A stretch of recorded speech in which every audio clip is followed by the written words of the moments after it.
Now on Coast TV News.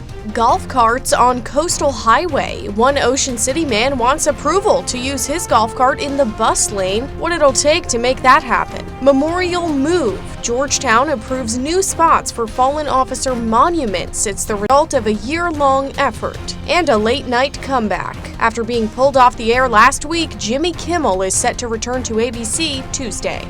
This is Coast TV News at 11. Jimmy Kimmel Live is set to make a comeback tomorrow. Good evening and thank you for joining us. I'm Christina DeRobertis. Well, after much controversy, ABC announced today that Jimmy Kimmel's show will return Tuesday night. Before news of his pending return on Monday, more than 400 artists, including Tom Hanks, Meryl Streep, and Jennifer Aniston, signed an open letter organized by the American Civil Liberties Union in support of Kimmel. Sherelle Hubbard has the latest on the fight over the late-night host's suspension, which sparked a national debate about government interference and freedom of speech. The show, which was abruptly and indefinitely taken off the air last Wednesday, is returning. ABC pulled the show after criticism and threats by the FCC over Kimmel's monologue where he suggested Charlie Kirk's killer was affiliated with the Make America Great Again movement. We hit some new lows over the weekend with the MAGA gang desperately trying to characterize this kid who murdered Charlie Kirk as anything other than one of them. First of all, he said a terrible thing about Charlie, but he also suffers from the fact that he's got no talent and he's got no ratings. Federal Communications Commission Chair Brandon Carr and networks of affiliate stations had threatened ABC over the remarks. This isn't even a partisan issue.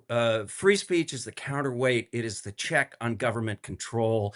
That is why censorship is the authoritarian's dream. Those are Brendan Carr's words. Kimmel's suspension sparked national outrage, with many subscribers to ABC's parent company Disney canceling their Disney Plus subscriptions, and protests from New York to LA. It is our enduring duty as Americans to uphold our right to free speech, not just for Jimmy Kimmel and the hundreds of people who work for him, but for the preservation of our Constitution. On Monday, a spokesperson for Disney said they suspended the show to cool tension over Kimmel's comments. I'm Sherelle Hubbard reporting. And it is worth noting, one of the country's biggest owners of local TV stations, conservative-owned Sinclair, said its ABC affiliates will continue to preempt the show beginning Tuesday night. Sinclair said it will air news programming in the time slot instead. Now back here at home, a 29-year-old has been arrested in relation to two knife-point robberies in Milford. That's according to Delaware State Police. On your screen now is where police say the robbery happened, the Valero Shore Stop on Bay Road. Police say on September 19th, Terrell Boyce went into the store, waved a knife around, and demanded that the clerk open cash registers before stealing an undisclosed amount of money and running away. And for some more information on this, the information about the first robbery, you can head over to CoastTV.com. The Maryland Transportation Authority has responded to a wave of public concern and photos suggesting part of the westbound Chesapeake Bay Bridge, which you see here on your screen. The photos suggest that it may be unsafe, but the Transportation Authority says routine inspections are conducted regularly, and despite the recent comments, both spans of the bridge are safe for travel. One Ocean City local is pushing for a new way to travel on Coastal Highway. Andy Sanderson wants permission to drive his low-speed vehicle or golf cart in the bus lane. He says it's fuel efficient, it's safe, it's already growing in popularity in local neighborhoods. The buggy world, the LSV market, has blown up all over the East Coast, Florida. I believe they've got them going on in Myrtle now. Virginia Beach has started to see them. So this is an evolutionary change to something in a different fuel market that can still get you around safely and efficiently. So I don't see a downside. The bus lane is already used for scooters, e-bikes, and other low-speed vehicles. The council has referred the proposal to its committees for review, but any change would still need approval from the state of Maryland. On your screen now is Nassau Road near Route 1. It's closed starting today. The intersection of New Road and Nassau Road will eventually become a roundabout, but as Emma Aiken explains, that's just one of the many changes you can expect over the next few years. Digging up Nassau Road. DelDOT says they're installing storm drain pipes beneath the road, and because of that work, you're going to need to take a detour through the end of October, and maybe even longer, depending on the weather. Craig Cameron, who works at Bayside Exteriors on Nassau Road, says this is frustrating. It's not obvious how customers can get in and out. It seems dangerous without any kind of flaggers. It's just really hard to conduct business as a small local business here. This construction is part of a much larger and longer DelDOT project to revamp Route 1 entirely, which they say will make getting across the highway safer. The project includes the addition of 3 roundabouts. Where I'm standing right now at the intersection of New Road and Nassau Road will eventually be one of those new roundabouts. And this is the approximate area where the second roundabout will go, here on Janus Road near the Lewis Senior Center. One major part to this project is that Nassau Bridge behind me there will eventually have a road underneath it. So you can get across Route 1 without having to cross Route 1. Local Andrea Ely says that's exactly why she thinks the closure will be worth it in the end. People hate to cross Route 1. It's bad. And, you know, people sit until they finally can't sit anymore, and boom. And it's not good. Drivers and businesses will have to navigate the inconvenience of construction now, but the hope is that all this work leads to a smoother tomorrow and safer travels down the road. And that was Emma Aiken reporting. Now, just over the past several months, CoastTV has reported on multiple accidents on Route 1. DelDOT says that danger is why the project also includes plans to eliminate 8 crossovers on Route 1. Meanwhile, the long-awaited North Millsboro bypass opens for business this week. The road has been under construction for more than 2 years now. It officially opens to the public late Thursday night into Friday morning, but DelDOT crews and state officials gave it a test run earlier today, holding a ribbon-cutting ceremony for the project. The roughly 2.5-mile stretch of road cost nearly $140 million in federal and state funding. Businesses are hoping the new bypass will help get them some more customers. Make it a little more walkable, make people come in and shop and find good places to eat. So we think that it is definitely a benefit when that bypass opens. DelDOT says the bypass was originally supposed to open tomorrow, but last week's rain delayed some finishing touches like striping and bridge painting. DelDOT says it does not expect any delays for the new opening date, which is again late Thursday into Friday morning. Well, viewers will likely remember memorial statues damaged at the Georgetown Circle about a year ago. Well, today there's an official plan to move those statues, and that's as the Georgetown Town Council approved some recommendations set by the town's Circle Advisory Committee. CoastTV photojournalist Matt Hipsman takes us to Georgetown. We're happy for the work we did, but I'm also happy for the officers' families, Officer Gregg and Officer Spicer's family, that the monuments will get to remain on the circles. I can tell you right now that if Harvey and Chad were alive or could speak to me, they would tell me right now that that's where they want to be. But I understand it's emotional. I understand they want it to be here where it's represented for the town of Georgetown. So this is the right thing to do. Do it for the family, do it for the best of the community. They've been moved so that, again, they're not in direct travel. They've been moved over by the Raids flower beds. But also, as you're looking at it and reading it, you have the fountain in the background, which is a beautiful thing. So you're looking at the monument and you get to see the fountain at the same time, and they're protected. And they're still there, which what the family was really hoping for. So I think it was a win-win for the town, and I think it was a win-win for the family and the community. I'm happy that we're giving them where they're supposed to be in the circle. One thing you never forget, we're all humans. We all want to go home to our families at night. Now we're going to take a live look outside into Ocean City. Our camera's a bit blurry there, but you can see the Ferris wheel. And our First Alert Chief Meteorologist Paul Williams joins us now with a check on the forecast. Paul, so summer's over now. Yeah, it is. You know that it gets darker a whole lot quicker already. We're starting to feel that fall tinge in the air, and we're cooling off to like 64 degrees right now in Salisbury, for example, and 63 for us later tonight with partly cloudy skies. Someone actually wrote me and wondered, why do we show Salisbury? because we have several cameras that give us several points of view, and we rotate them around periodically. And so you may not see the boardwalk now, but you'll probably see it later. Anyway, so we're looking at 64 degrees in Long Neck, Millsboro, Dagsboro, Delmar, as well as Gumboro and Willards. So rip current statement has been reinitiated for us for Lewis, Rehoboth Beach, as well as Dewey Beach. A couple of random sprinkles that's pushing across West Ocean City and Cape Isle Wright. And then we also have concern about a beach statement that's active until 8 o'clock Tuesday, down towards Chincoteague as well. But generally speaking, we're still pretty quiet and pretty clear. Coming up, Christina, we'll talk about how much warmer than usual we're going to be for the next 3 days in a row. All right, we'll check back in. Thank you, Paul. In Rehoboth Beach, an attempt to turn the Canal Side Inn Hotel into homes has been rejected. The small hotel is located right at the city's entrance, and because part of the property is triangular shaped, the owner had to ask the city for special permission called variances to build homes there. The variances would have changed zoning rules like how many homes can be built, lot size, building height, and some other requirements.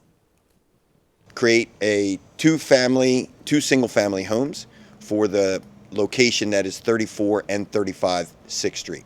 And we're going to live in one, and then we hope to redevelop the other and work with a seller and a buyer to actually create a home for them as well. Yeah, so that was the owner's plan, but after over an hour and a half of discussion in the city's Board of Adjustment meeting today, the variances were shot down in a 4-0 vote. This does bring us to our Coast TV poll, though. We want to know if you think more coastal hotels should try and become homes. Looking at the results, let's see, 59% say never, 31% say case by case, 10% say yes, always. And you can change up these results here. You can still vote. Just go to coasttv.com or use our mobile app.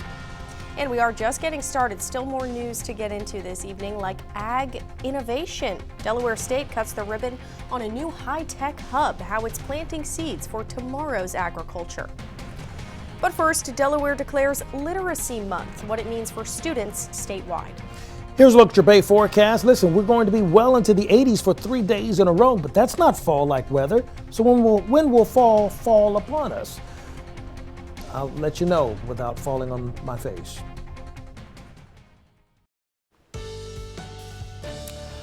Well, we continue to enjoy this first day of fall, and it felt every bit of it for today, but for the next couple of days, it's going to feel a little bit more like summertime than anything else. But here we are in Lewis at 65 comfortable fall-like degrees, and the winds are right now staying relatively calm. Now, we will have scattered cloud cover kind of thickening a bit for us throughout the overnight period, and that'll allow for the temperature to slow down so it won't fall so rapidly with the relatively light winds. We're at 64 degrees in Redden, Bridgeville, Laurel, as well as Millsboro, Dagsboro, and we're at 63 degrees right now in Long Neck. Now, we peaked at about 78 degrees at our official site in Georgetown. We warmed up to 73 for the high in Ocean City, 75 Wallops Island, 79 for the high in Cambridge, and 80 for the high in Salisbury. Now, how does that compare to the norm? And I don't typically use this map, but I'm trying to make a point here. Today was normal, 78 degrees. That's where we're supposed to be. That's where we ended up. Tomorrow, the day after that, and the day after that, we're not going to be normal, not at all. Couple of things to just note. We do have a beach hazard statement that's in effect for West Ocean City down towards Chincoteague. This is talking about some vibrant and some rather strong waves that could cause some beach erosion. In addition to that, for Fenwick Island, South Bethany, Ocean View, as well as up towards Indian River, Dewey Beach, Rehoboth Beach, and Lewis, we have rip current statements. Now that's talking about if you're out in the water, you have rip currents that will pull you out deeper than what you anticipate. That's what that's all about. So best to not even go out during that time frame anyhow. Although for the next couple of days, it's going to be warm enough for you to go to the beach and enjoy it like a summer day. Hint, hint, he said on TV. So scattered showers, isolated thunderstorms rumbling throughout the Ohio Valley region, but won't reach us anytime soon. Temperatures will stay in the 70s, so dog walking won't be a problem for tomorrow. The winds maybe at best gusting up to like 12 miles per hour. It's going to be warming sunshine. That's primarily at 81 in Seaford and Laurel, for example. And we'll warm to 79 degrees in Cambridge, 81 in Vienna and Federalsburg, and then we'll warm to 81 degrees, for example, in Snow Hill, as well as Berlin and Ocean City. And along the coast, we're going to be in a range of about, let's say, 77 up to like 82 degrees. But the winds are primarily going to be pushing out of the south and the southwest as a result of that. Early morning Tuesday, we'll have clear skies. We'll warm to the mid-80s. And then for Wednesday, going into Wednesday, we'll warm into the upper 80s, actually. So we're going to have 2, possibly 3 days where it's going to be really warmer than usual. But what about your raking forecast? Because we're in the fall, right? Well, we're going to be dry from Tuesday and for most of Wednesday during the day. But for Thursday, the ground might be a little bit moist because of the rain that we're expecting. And our peak foliage will kick in for us by the time we get into early November. So we'll have to wait for it to turn pretty. Here's a look at your extended forecast. All right, thanks again, Paul. Earlier today, Delaware Governor Matt Meyer signed a proclamation declaring Literacy Month in Delaware. The governor's office says the move highlights the state's renewed focus on improving reading outcomes for students. If you don't understand the fundamentals of reading, if you don't like reading, if you're not able to write clearly and grammatically correct, you're not going to be able to communicate your ideas. So it's vitally important. You learn to read, and then you read to learn. And Governor Meyer said some new investments in education will be for students, but also teachers. And STEM and agriculture students at Delaware State University have a new state-of-the-art facility. A ribbon cutting was held for the new Agilent Hub for Agriculture, Innovation, and Extension. Students, staff, and community members gathered to celebrate the center focused on emerging technologies. Leaders say the $20 million investment will not only give students hands-on experience with advanced research, but also benefit local farmers and the future of Delaware's agriculture industry. This is really a game changer. The fact that these students can get on these instruments, it's really helping the greater community because farmers, local farmers can come. So we're giving back in a way that's going to have kind of an exponential impact. Yeah, and the $20 million hub, it was nearly a decade in the making. It gives students access to robotics and other new technologies while providing a space to collaborate and innovate. Coming up, TikTok deal details. Oracle is set to take control of TikTok's U.S. operations, what that means for American users. But first, Tylenol and autism. The president gives a warning today. What doctors have to say about it. This is Coast TV News at 11. Today in Washington, President Trump delivered a major announcement about autism. He previewed today's event last night, saying its cause is related to the active ingredient when using Tylenol while pregnant. But as NBC's Melanie Zanona reports, most scientific literature suggests there's no link between using the drug and autism. Thank you very much. President Trump today making a major announcement related to autism. We announced historic steps to confront the crisis of autism. The president touting research from his administration and telling reporters he believes the use of the painkiller acetaminophen during pregnancy increases risk of autism. So taking Tylenol is not good. All right, I'll say it. It's not good. For this reason, they are strongly recommending that women limit Tylenol use during pregnancy unless medically necessary. Acetaminophen is the active ingredient in Tylenol. The company that makes Tylenol telling NBC News, "We believe independent sound science clearly shows that taking acetaminophen does not cause autism," adding that without the drug, pregnant women will either, quote, suffer through conditions like fever that are potentially harmful to both mom and baby, or use riskier alternatives. Robert F. Kennedy Jr., the Secretary of Health and Human Services, has mentioned multiple theories about the cause of autism. He has alarmed experts by linking the disorder to vaccines. Medical organizations are endorsing the use of acetaminophen during pregnancy, and researchers have found it to be the safest option. Study after study has actually shown that there's no causal link with Tylenol and pregnancy and autism. The White House press secretary asked if today's new information could confuse mothers-to-be. I think women for many years, in fact for decades, Ed, have been confused by the rapid increase in autism in this country. Earlier this month, RFK Jr. appeared on Capitol Hill where he was grilled by senators about his vaccine policy and other health-related issues.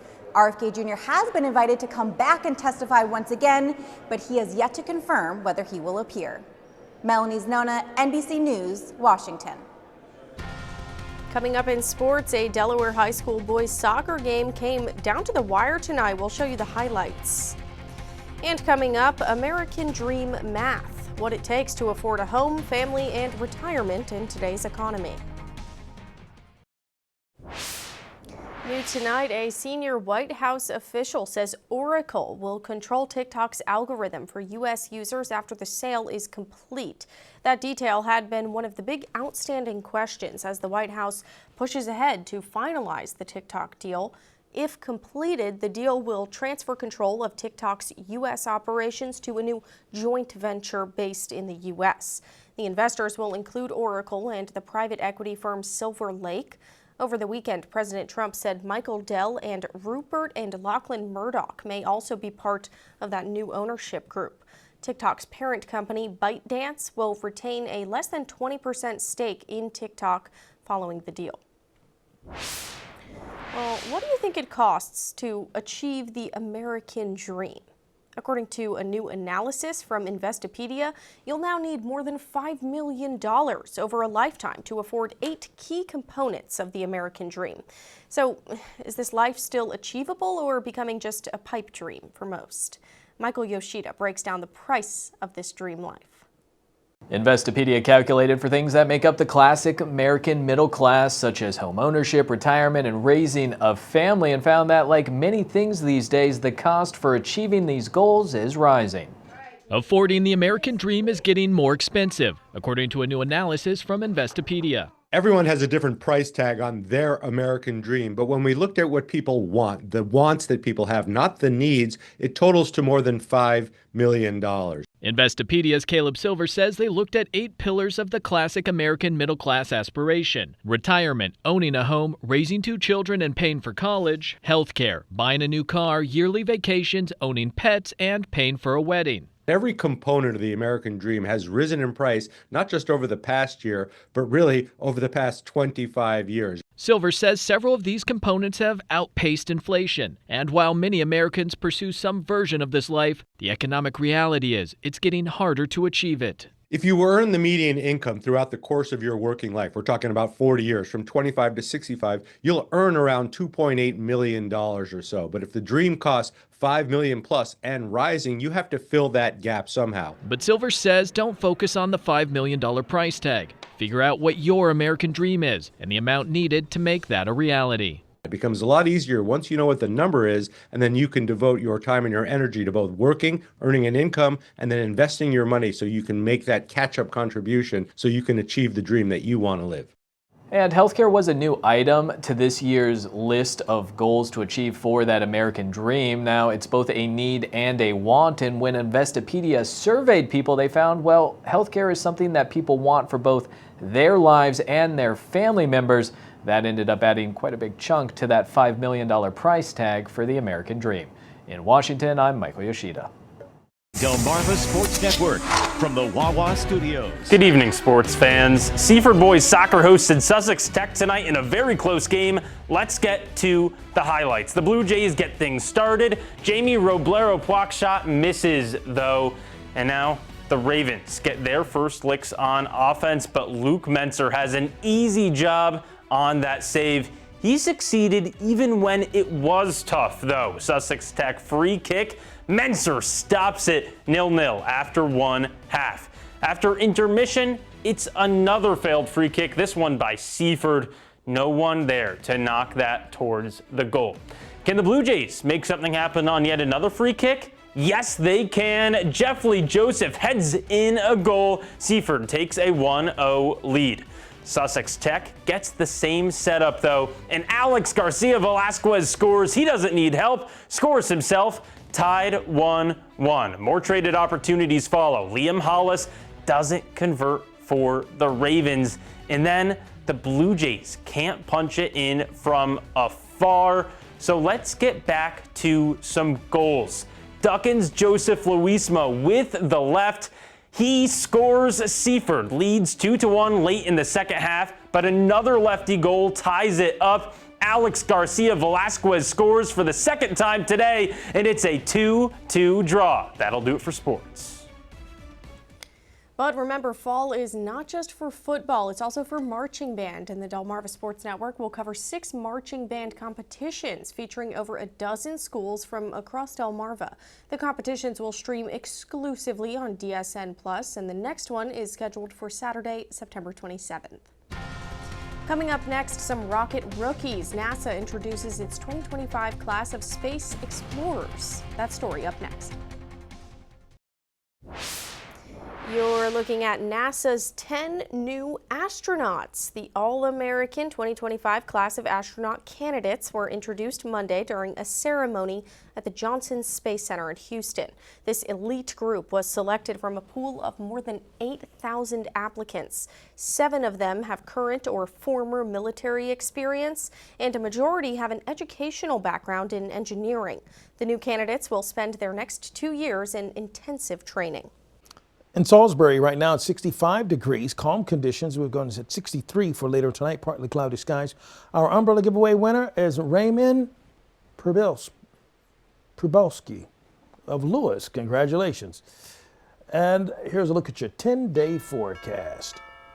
Okay, thanks again, Paula, and thanks so much to you at home for joining us for Coast TV News at 11 tonight. You can always find more news, more local weather over on our Coast TV News app. The Tonight Show starring Jimmy Fallon's up next, and we'll see you tomorrow for Coast TV News at 5 a.m. Have a great night.